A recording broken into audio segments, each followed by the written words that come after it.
हमारे साथ कांग्रेस की महिला अध्यक्ष अलका लांबा जी हैं। अलका लांबा जी, 8 मार्च आने वाला है, महिला दिवस आने वाला है और आप महिलाओं को लेकर क्या किस तरीके से अभी-अभी आपने बताया कि मैं 27 राज्य का दौरा करके भी आई हूँ। वहाँ आपने क्या स्थितियाँ देखी महिलाओं की? देखिए, मैं 1 साल से अध्यक्ष हूँ और मैं देश के जो है 28 राज्य, 8 केंद्र शासित राज्य जो है लगातार दौरे की और अभी फिर दौरा करके बिहार में सब लौटी हूँ वापस। और मुझे बहुत इस बात की चिंता है कि देश के अंदर, भारत के अंदर बेटियों के हालात, महिलाओं के हालात बद से बदतर होते चले जा रहे हैं। महीने की विश्व की जो रिकॉर्ड है उसमें भी बताते हैं कि 177 देशों में भारत 128वें नंबर पे महिला सुरक्षा के मामले में खड़ा हुआ है। टॉप 10 देशों को देखेंगे जहाँ पर महिलाओं के हाल बद से बदतर है, उसमें 10 में भारत खड़ा हुआ है।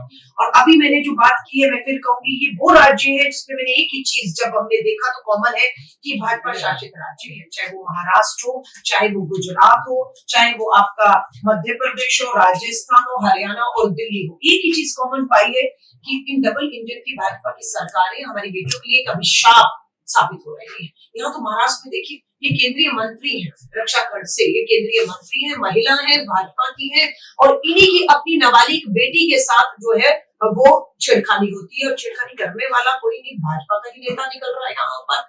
और हिम्मत कहाँ से आ गई, क्योंकि मुख्यमंत्रियों के साथ तस्वीरें हैं उनकी।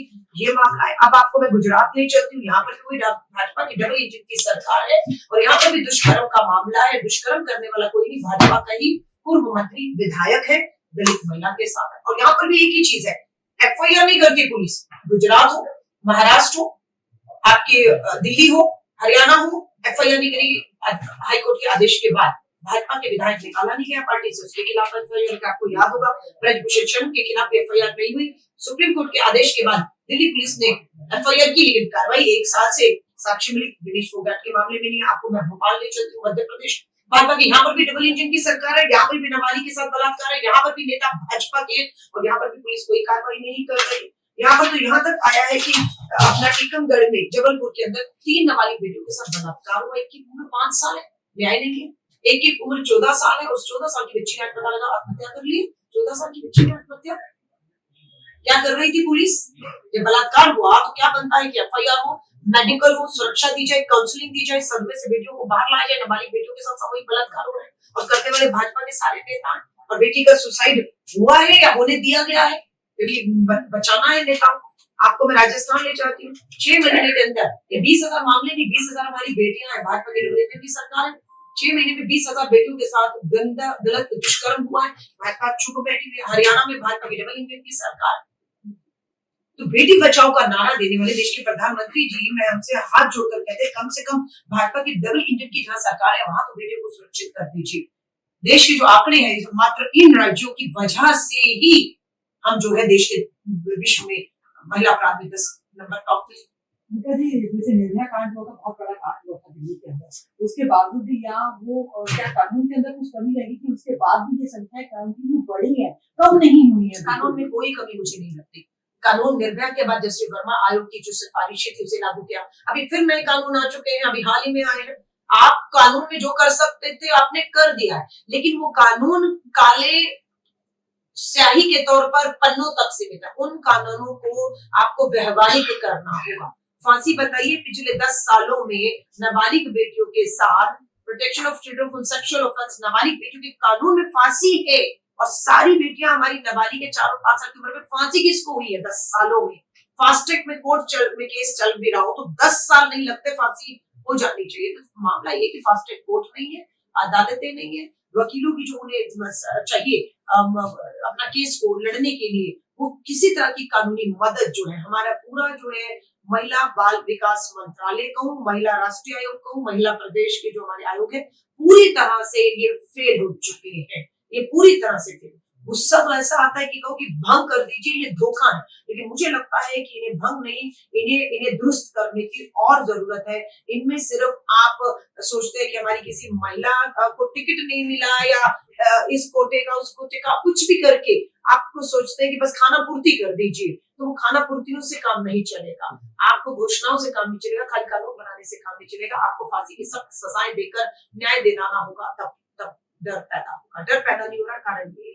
इसके आगे आप क्या कार्रवाई करेंगे? इसको लेकर भी आपके दिमाग में क्या चीजें चल रही है कि देखिए, हम एक राजनीतिक दल है और इसको आंदोलन लेकर जो समाज को, हमें देश को साथ लेना है, जिसमें मैंने मीडिया को भी कहा है, ये खबरें इसलिए आई क्योंकि आपने छापी है। अगर आप नहीं छापते इन्हें भी तो ये भी नहीं आती, और ये सारी खबरें नहीं, अभी बहुत सी खबरें तो आती भी नहीं है, पहुंचने नहीं दिया जाता। सो महिला कांग्रेस ने ठाना है कि हम सदन के अंदर हो, विधानसभा के अंदर हो, चाहे देश की संसद हो, चाहे विधानसभाएं हो, चाहे सड़क हो, महिला कांग्रेस ने अपने देश में सदस्यता अभियान चला के 5 लाख बहनों को पूरे देश में ऑनलाइन अपना सदस्य बना लिया है। और हम उन महिलाओं की मदद से इसको पूरा एक आंदोलन का रूप देने के हमारे पूरे प्रयास है कि हम एक दबाव इस पूरी व्यवस्था पे बनाए कि इस आदि आबादी को हम सुरक्षित कर पाए।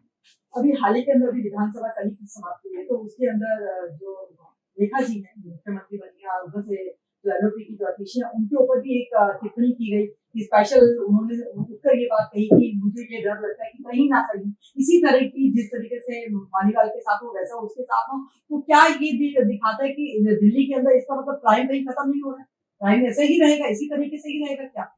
देखिए, मुझे तो लगता है इन लोगों की जो लूरा कुश्ती चल रही है, उम्मीद तो मैंने ये की थी कि पहली बार इतिहास में हो रहा है कि एक राज्य की महिला मुख्यमंत्री जो है वो महिला है और नेता विपक्ष के सामने भी बैठी है, वो भी एक महिला है, पूर्व मुख्यमंत्री है। तो दोनों एक गंभीरता से कम आधी आबादी की जो है चीजों को लेकर एक गंभीर चर्चा और आगे का रास्ता और किस तरीके से उस पर चर्चा करेंगे। और मुझे बहुत दुख हो रहा है कि दोनों आरोप और प्रत्यारोप लगाकर राजनीति के बहुत निचले स्तर पर जा रही है। रेखा जी ने जो कहा आतिशी को कि स्वाति के साथ ये हुआ, मुझे डर है आपके साथ ना हो जाए। ये ध्यान रखना चाहिए था, जो स्वाति के साथ हुआ है वो अरविंद केजरीवाल के कार्यकाल में हुआ है, और जो आतिशी के साथ भगवान नहीं करे कुछ होगा, मुझे नहीं लगता उनके साथ कुछ होगा, वो आपके मुख्यमंत्री रहता हुआ होगा। इसलिए आप जो कह रहे हैं वो अपना फेलियर बता रहे हैं। मैं रेखा जी से उम्मीद करूंगी राजनीति से ऊपर उठिए, और दिल्ली के अंदर सिर्फ स्वाति, आतिशी, रेखा, अलका की बात नहीं है, बात दिल्ली की आधी आबादी की बात है। और सच्चाई ये है कि रेखा जी, मैं आपको बता रही हूँ, हर महीने 100 से ऊपर महिलाओं के साथ दिल्ली के अंदर गलत काम हो रहा है और 100 से ऊपर मामले दर्ज हो रहे हैं हर महीने, और इस तरह के हजारों लाखों मामले हैं।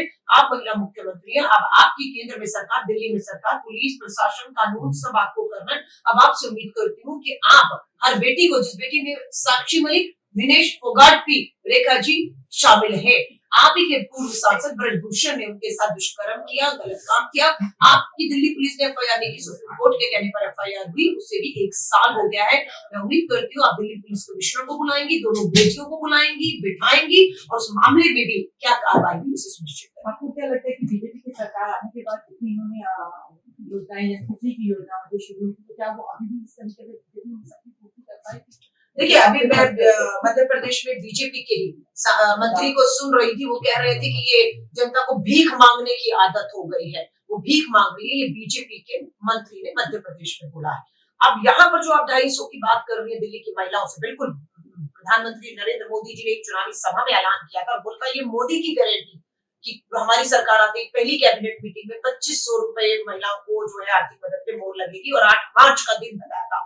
पहली कैबिनेट की तो बैठक हो गई, धोखा भी हो गया, उस मीटिंग में चर्चा भी नहीं हुई, मोहर भी नहीं ली, कोई बजट का प्रावधान भी नहीं, और 8 मार्च तो 2-3 दिन में आ ही रहा है, तो कैसे पैसा ट्रांसफर होगा? सो मुझे नहीं लग रहा ये होगा, लेकिन हम दबाव बनाए। लेकिन अभी हाल ही में रेखा जी ने ये बात बोली थी 2 दिन पहले, उन्होंने कहा था कि भले ही हमारे पास यहाँ पर फंड हो या ना हो, हम केंद्र से जरूर लेकर आएंगे और इस 2500 की योजना को हम लागू करते रहेंगे। देखिए, मैं फिर कह रही हूँ, घोषणा चुनाव में हुई, कैबिनेट की बैठक में चर्चा नहीं हुई है। अब पैसा का अभी से आप जो है वो रोना रो रहे हैं। आप सरकार में आने से पहले आपके जो विजेंद्र गुप्ता जी, जो अभी नेता विपक्ष थे, स्पीकर, उन्हें पता था कि बजट है, बजट नहीं है, घाटा है, नहीं है, वो हर साल 10 साल बजट पे पेश हुए हैं।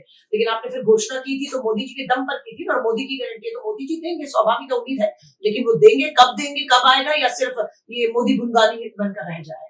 केजरीवाल जी लगातार यानी कि जब से ये चुनाव आया, रिजल्ट आने के बाद बिल्कुल शांत है, उनकी तरफ से आज तक कोई बयानबाजी नहीं हुई, ना ही वो निकलकर सामने आए, और अब हाल ही में पता चला कल कि वो फिर दोबारा से फिर विपक्षों पे जा रहे हैं। देखिए, मैं कहूँगी अरविंद जी को मैं जानती हूँ, और अरविंद जी ने कभी सपने में भी नहीं सोचा होगा कि वो खुद अपना चुनाव हार जाएंगे। उनकी पूरा मंत्रिमंडल, उनका पूर्व के बड़े बड़े नेता हार जाएंगे, वो सत्ता से बाहर आ जाए हो जाएंगे, कुर्सी चली जाएगी, शीश महल चला जाएगा, उन्होंने कभी सपने भी नहीं सोचा होगा। तो स्वाभाविक है एक सदमा उनको जरूर लगा है, उस सदमे से उनको बाहर आना चाहिए, जिसके लिए वो विपासना पे गए। मेरी शुभकामनाएं, वो तुरंत वापस लौटे और आगे बढ़े। तो ये थी हमारे साथ अलका लांबा जी। इन्होंने दिल्ली की महिलाओं की स्थितियों को लेकर, अन्य राज्य की महिलाओं की स्थितियों को लेकर हमारे साथ चर्चा की। और इन्होंने दिल्ली में भी जो अभी 2,500 रुपए जो बीजेपी ने जो अनाउंस किए थे, उसको लेकर भी इन्होंने कहा कि ये कैसे होगा, अगर मान लीजिए कि ये वो नहीं देते हैं तो उसके लिए ये आंदोलन करेंगे, उसके लिए दबाव बनाएंगे कि वो पैसा जो है कम से कम दिल्ली की जो महिलाएं उन तक पहुंचे। मैं अंजलि भाटिया, सनमार्क्स।